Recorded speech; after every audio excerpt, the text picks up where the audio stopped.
ქალთა თვე მსოფლიოს მასშტაბით ყოველი წლის მარტში აღინიშნება, რომლის ფარგლებშიც აფხაზეთის კულტურის, სპორტისა და ახალგაზრდულ საქმეთა სააგენტოს ინიციატივით აფხაზეთიდან დევნილი მეწარმე ქალბატონები დაჯილდოვდნენ. კამპანია ყოველწლიურად ტარდება და მისი მიზანია საზოგადოებაში სხვადასხვა პროფესიის დევნილ ქალთა წვლილის, მიღწევებისა და მნიშვნელობის წარმოჩენა. სააგენტო მუდმივად ცდილობს ხელი შეუწყოს ქალთა ეკონომიკურ და სოციალურ განვითარებას. მეწარმე ქალბატონებს აფხაზეთიდან დევნილი მხატვრების ნამუშევრები და სიმბოლური საჩუქრები გადაეცათ.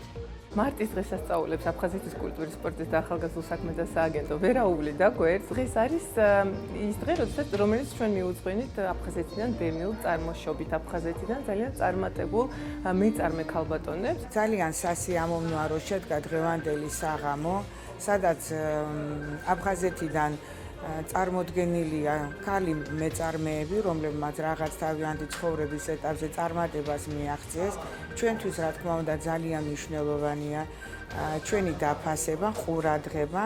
მიხარია, რომ დღეს ვარ აი ამ ქალბატონების ყველა წარმატებული ქალბატონების შორს და მიხარია, რომ ყველა აღიარებს, რომ აფხაზეთი არსებობს და ჩვენ ვარ და ჩვენ ვართ აფხაზეთიდან.